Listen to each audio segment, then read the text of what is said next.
हळद रुसली कुंकू हसले या मालिकेच्या आजच्या भागाचे लेटेस्ट त्याचबरोबर इंटरेस्टिंग अपडेट आपण आपल्या आजच्या या व्हिडिओमध्ये जाणून घेणार आहोत। चला तर मग मित्रांनो, अजिबात वेळ वाया न घालवता सुरुवात करूया आपल्या आजच्या या व्हिडिओला।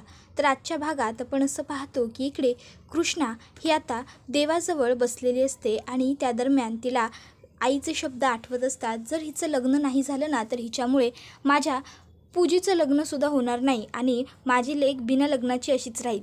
तर इकडे आता दुसरीकडे दुष्यंतसुद्धा त्या ठिकाणी उभा असतो आणि तो आता आठवत असतो त्याच्या सोबत जो प्रकार घडलेला असतो, गौतमीने जे काही वाईट केलेलं असतं ते त्याला आठवत असतं। त्याने गौतमीला प्रपोज करण्यापासून ते गौतमीने त्याला होकार दिल्यानंतर बाळजाबाईंना तो सांगत असतो की आई, मी माझं फ्युचर गौतमी शिवाय बघूच शकत नाही, गौतमी नसेल तर मी काहीच नाही आहे। त्यावेळेस त्याने असं म्हटल्यावर बाळजाबाई म्हणाले होत्या की तू तिला घेऊन घरी ये, मी तिची वाड्यावर खणा नारळाने ओटी भरेन। ते सगळं त्याला आठवत असतं।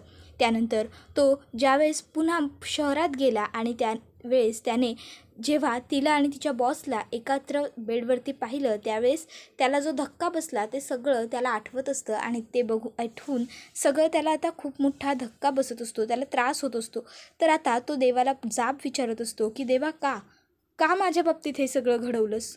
तुला तर सर्व गोष्टी माहीत होत्या ना आधीपासूनच, मग तरीही का त्या मुलीला माझ्या आयुष्यात आणलंस?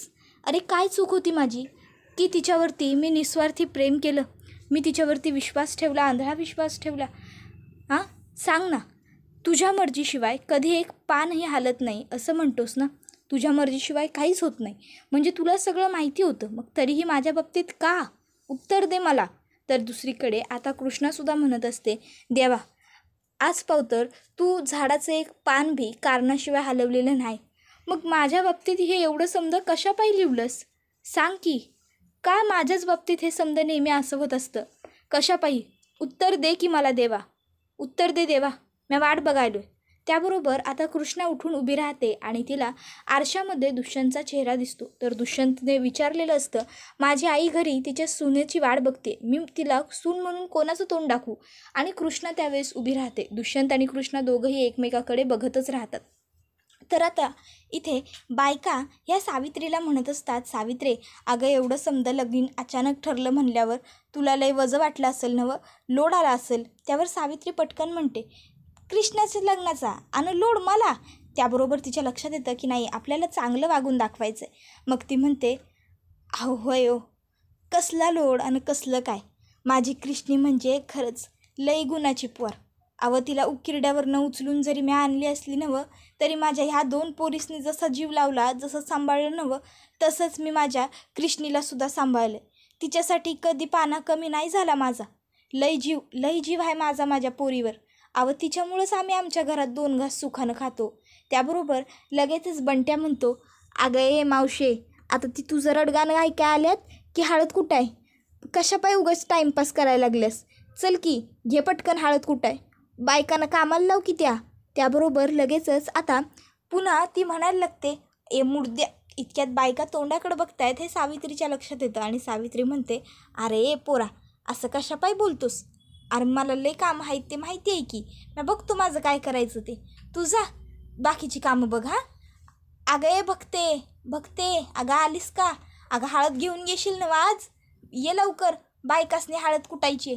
त्याबरोबर लगेच भक्ती हळद घेऊन येते।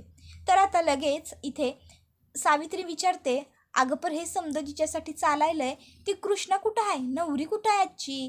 त्याबरोबर लगेचच भक्ती म्हणायला लागते, आहे ती कृष्णा। इतक्यात त्या ठिकाणी लगेचच बंट्याला ती विचारते, ए बंट्या कुठं आहे कृष्णी? त्यावर लगेचच बंट्या सावित्रीला सांगतो, अगं शेताला पाणी पाहिजे नवं, म्हणून मग कृष्णी पाणी घालायला गेल्या वावरात।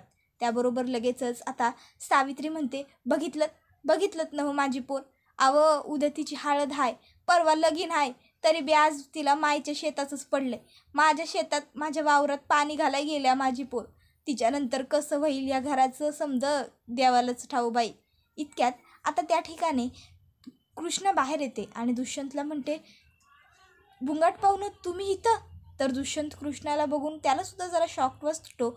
तर आता दोघंजणं एकमेकाकडे बघतच राहतात। इतक्यात काही लहान मुलं मंदिरामध्ये खेळत असतात आणि अचानक त्या ठिकाणी एक बाई येते। आता तिच्या हातामध्ये भंडाऱ्याचं ताट असतं, हळद असते त्या ताटामध्ये आणि चुकून ती खेळणारी मुलं त्या बाईला धक्का देतात. तिच्या हातातलं पूर्ण ताट सांडून जातं आणि कृष्णा व दुष्यंतच्या अंगावरती हळदच हळद होऊन जाते. कृष्णा आणि दुष्यंत दोघंजणं एकमेकाच्या नजरेत हरवून जातात, एकमेकाकडेच ते बघत राहतात. तर आता देविकांत या ठिकाणी तयार होऊन आलेला असतो आणि आता त्याने पिवळ्या रंगाचा कुर्ता घातलेला असतो. तर तो विचारतो, मम्मी मी कसा दिसतोय? त्यावर लगेचच आता बहिणावती म्हणते, 1 नंबर, छान दिसायलास.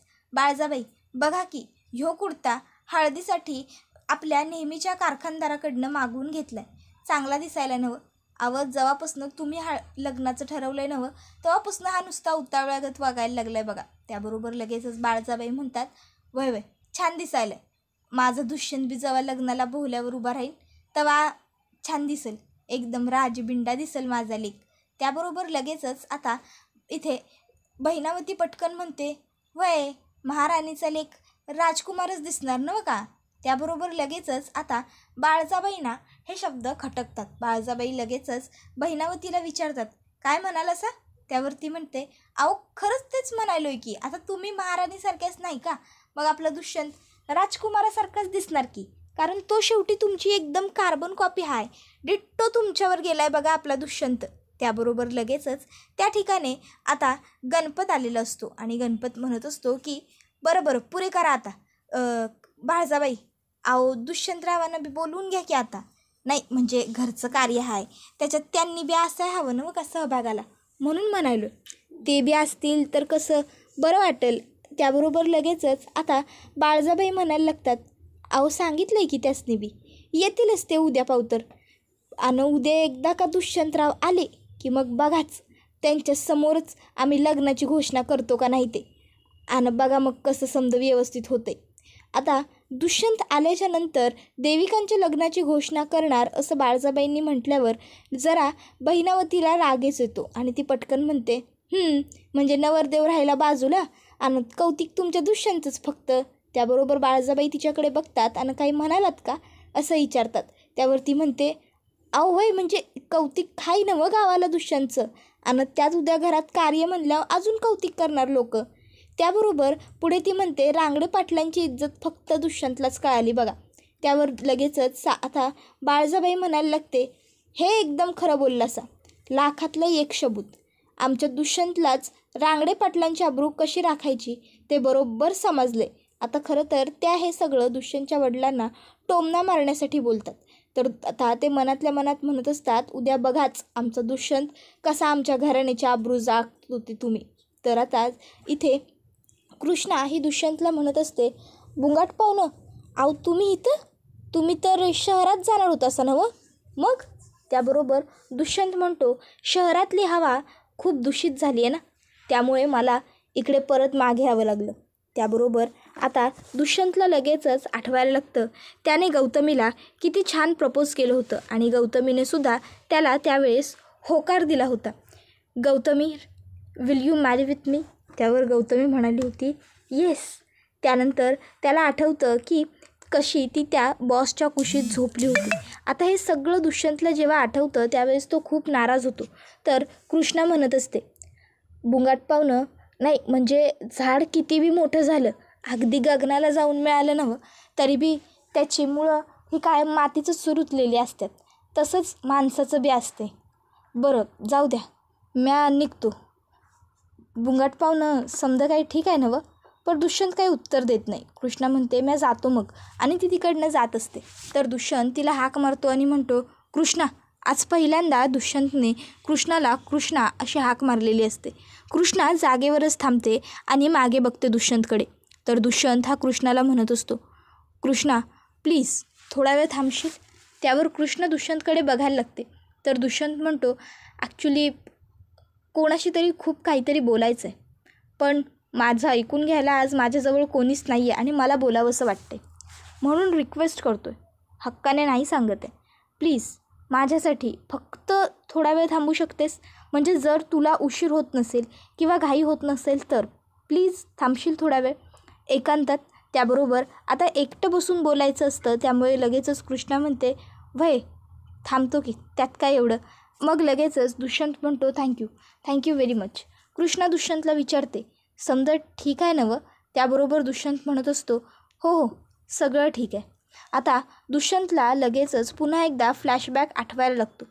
कशा पद्धतीने त्याने तिला प्रपोज केलं होतं, कशा पद्धतीने सर्व गोष्टी घडत गेल्या होत्या आणि कसं तिने त्याला फसवलं ते सगळंच आता त्याला पुन्हा आठवायला लागतं. तर इथे कृष्णा म्हणत असते बसून बोलूया आपण. आणि मग आता कृष्णा व दुष्यंत हे दोघंही एका बाजूला जाऊन बसतात. तर कृष्णा म्हणत असते बोला की बुंगाट पाहुणं, मगाशी म्हणायला असं नवं. त्याबरोबर लगेचच दुष्यंत म्हणतो नाही काही नाही, मला असंच जरा शांत निवांत बसावं वाटलं म्हणून मी फक्त तुला थांबशील का असं म्हटलं. त्यावर कृष्णा म्हणते असं दोन्ही बाजूने कसं बोलता तुम्ही. आता म्हणायला असं काहीतरी बोलावं वाटलं म्हणून थांबवलं आणि आत्ता म्हणायला आहे की. त्यावर दुष्यंत म्हणतो नाही तसं खरंच काही नाही आहे पण ते मी त्यावर कृष्णा म्हणते अहो बोला की जे बोलायचं आहे ते तुम्हासनी. त्याबरोबर दुष्यंत म्हणत असतो आयुष्यात कधीकधी अशा काही गोष्टी घडतात ना की जेव्हा त्या घडतात तेव्हा आपल्याला प्रश्न पडतो की हे सगळं आपल्याच बाबतीत का घडलं, आपणच का. त्याबरोबर कृष्णा म्हणत असते भय होतं की कधीकधी असं, पण त्यावेळेस काय करायचं, त्यावेळेस आपल्या घरच्यांचा आपल्या कुटुंबाचा विचार करायचा.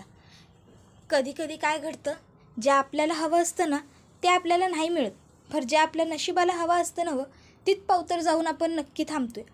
थोडक्यात सांगायचं झालं तर आपल्याला काय हवं त्यापेक्षा नशिबाला काय हवं ह्याच दिशेनं आपली पावलं कायम वळतात.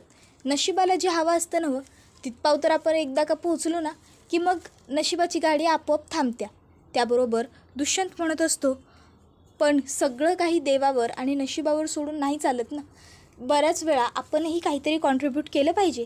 त्यावर कृष्णा म्हणत असते अहो वय पर शेवटी आपण समधी देवाच्या हातातली खेळणी हाव. तो देव जसा आपल्याला चालवतो ना आपण अगदी तशीच चालतो बघा, कारण आपल्या हातात काहीच नसतं ना, समद काही त्याच्याच हातात आहे, समद काही तोच ठरवतो. तर कृष्णा म्हणत असते. मग दुष्यंत म्हणतो हो बरोबर आहे तुझं. आणि म्हणालीस ना आता फॅमिलीबद्दल तर खरं आहे, कधीतरी काही निर्णय हे कुटुंबाकडे बघून घेतले पाहिजे आणि त्या माणसांसाठी तर अजिबात थांबायला नको ज्यांनी आपल्याला दुखावलं आहे. त्यावर कृष्णा म्हणत असते तुमच्या बाबतीत नक्कीच काहीतरी वाईट झालेलं दिसते. त्याबरोबर दुष्यंत म्हणतो वाईट. तर कृष्णा म्हणते वाईट म्हणजे तुमचं कोणीतरी लय मन दुखावलं आहे किंवा तुम्हाला खूप हर्ट केलं आहे असं काहीतरी झालं आहे का, कुणी दुखावलं आहे का तुमचं एवढं मन. त्यावर दुष्यंत म्हणतो मन. कृष्णा म्हणते अहो बोला की भुंगाट पाहुणं. त्यावर मात्र दुष्यंत आता कृष्णाला काही सांगत नसतो. तर कृष्णा ही दुष्यंतला म्हणत असते म्या तुम्हासनी एक सांगू काय. त्यावर दुष्यंत विचारतो काय. कृष्णा म्हणते मन मोकळं करा, रडा, जे तुम्हासनी हवं ना तितकं रडा, जेवढं वाटन तेवढं, मनात काही ठेवू नका. त्यावर दुष्यंत म्हणतो मला कळतच नाही आहे ना माझ्या मनात नेमकं काय आहे, मला काय हवं आहे मला काहीच समजत नाही आहे, खूप वाईट वाटतं आहे. त्याबरोबर कृष्णा म्हणत असते ते तुमच्याकडं बघूनच दिसायलं आहे, पर हे असं गप बसून बी काय नाही व्हायचं. तुम्ही जितकं जास्त विचार कराल नवं तितकं जास्त तुमच्या डोक्याला त्रास होईल बुंगाट पाहुणं खरंच. त्यानंतर कृष्णाला दुष्यंतच्या खांद्यावरती त्याला आधार देण्यासाठी हात ठेवायचा असतो खरा, पण कृष्णा पुन्हा तिचा हात मागे घेते. इतक्यात त्या ठिकाणून एक आजी चालत येतात आणि त्या दोघांना बघून म्हणतात अरे वा तुमचा जोडा तर अगदी लक्ष्मीनारायणासारखा आहे बघा, एकदम गुणावानानं छान दिसताय बघा दोघं बी एकत्र, अशीच कायम एकत्र राहा, तुमचा संसार सुखाचा होऊ द्या बघा पोरानं, देवानंच तुमची गाठ बांधली असेल, या म्हातारीचा आशीर्वाद हाय तुमच्या पाठीशी, आता एवढं दिवं लावा बरं मंदिरात. त्याबरोबर आता ती त्या दोघांच्या हाताला एक काळा कापड बांधते आणि त्या दोघांना आता एकत्र दिवे लावायला लावते.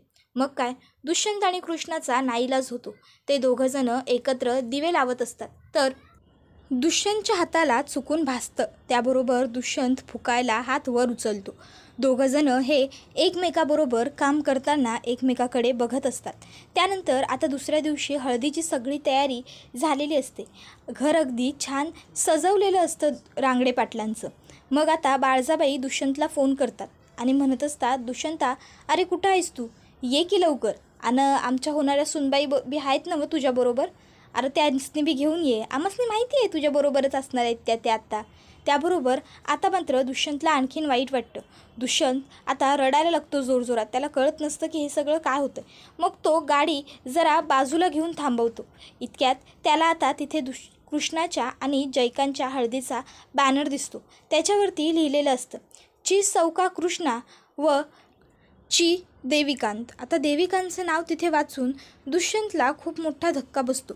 मग तो पुढे वाचत असतो तर तिथे लिहिलेलं असतं की ह्यांचा हळदी समारंभ आज सकाळी या वेळी योजिला आहे. सर्वांनी अगत्य येण्याची कृपा करावी व वरवधूस आशीर्वाद देऊन हळद लावावी. आता हे वाचून तर दुष्यंतला आणखीनच मोठा धक्का बसलेला असतो. त्याला कळत नसतं की हे सगळं माझ्याच बरोबर नेमकं काय होतं आहे. मग आता तो त्या बॅनरकडे बघतच राहिलेला असतो. त्याबरोबर हा व्हिडिओ इथेच संपतो. व्हिडिओ आवडला तर व्हिडिओला लाईक करा. चॅनलवर नवीन असाल तर चॅनलला सबस्क्राईब करा आणि बेल आयकॉन आठवणीने प्रेस करा, जेणेकरून तुम्हाला पुढच्या प्रत्येक व्हिडिओचं नोटिफिकेशन मिळत जाईल आणि सर्व व्हिडिओंचा आनंद हा अगदी उत्तम पद्धतीने घेता येईल. मित्रांनो, आता पुढे जाणून घेणं तर हे इंटरेस्टिंग ठरणार आहे की आता देविकांच्या आणि कृष्णाच्या लग्नाचा बॅनरसुद्धा छापला गेलेला आहे. मग आता लग्न मंडपात नेमकं कृष्णाबरोबर लग्न कोणाचं लागणार? कारण इकडे आजीबाईंनी कृष्ण आणि दुष्यंतला सुखाने संसार करण्याचा आशीर्वाद दिला आहे, तर दुसरीकडे बाळजाबाईंनी जयकांत आणि कृष्णाचं लग्न ठरवलं आहे. पुढे नेमकं आता काय घडणार हे खूपच इंटरेस्टिंग असणार आहे. त्यामुळे आपल्या चॅनलला सबस्क्राईब करून ठेवा, बेल आयकॉन प्रेस करा, जेणेकरून तुम्हाला पुढच्या प्रत्येक एपिसोडचं नोटिफिकेशन पाहायला मिळेल. चला तर मग मित्रांनो, आजच्या पुरतं इथेच थांबू. पुढचा व्हिडिओ येईपर्यंत टाटा, बाय बाय, धन्यवाद, take care all of you.